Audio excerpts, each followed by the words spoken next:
Tonight, when the sun goes down, you're going to flip a switch. Light will flood the room, and you won't think twice about it.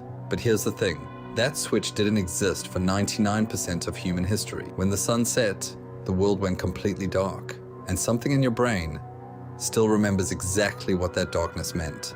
Tonight, we find out why you're still afraid of it. Fear of the dark isn't a childhood phase. It isn't something you grow out of. Studies show that up to 40% of adults are still genuinely afraid of the dark. They just don't admit it. And the reason isn't psychological weakness. It's evolutionary survival. Your brain was literally built to be afraid of darkness. Because for 200,000 years, darkness meant one thing: predators, lions, leopards, hyenas. These animals didn't hunt during the day. They waited.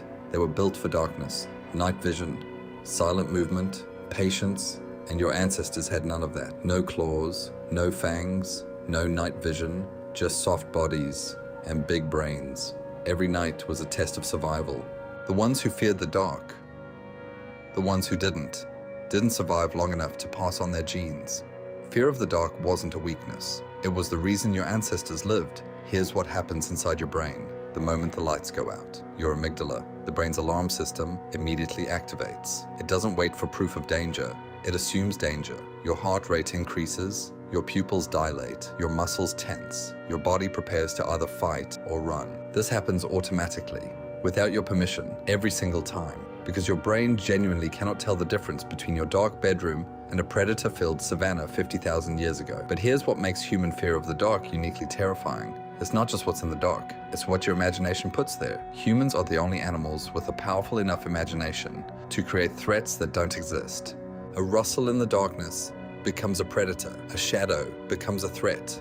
Your brain would rather imagine 10 false dangers and be wrong than miss one real danger and be dead. Scientists call this hyperactive agency detection. Your brain's tendency to assume that something alive and threatening is behind every unexplained movement or sound. For hundreds of thousands of years, humans had one answer to darkness: fire. Fire didn't just provide warmth. It drew a line between safety and danger. Inside the firelight, safe. Outside the firelight, unknown, dangerous. Every human settlement, every camp, every village was built around a central fire for this exact reason. Not just for cooking, not just for warmth, but because fire was the only thing that pushed the darkness back. It was humanity's first weapon against the night.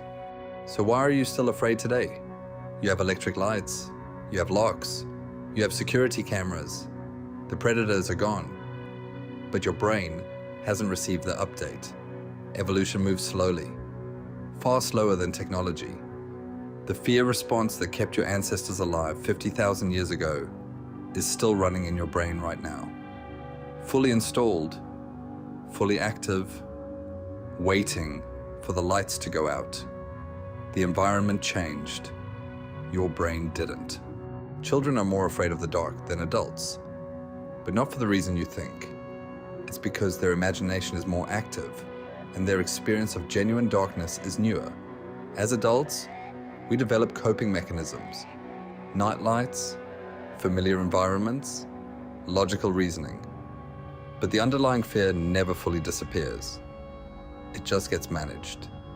So tonight, when you reach for that light switch before going to bed, or sleep with a lamp on, or check under the bed, just in case, don't be embarrassed. You're not being irrational, you're being human. Your brain is doing exactly what it was designed to do for 200,000 years of darkness.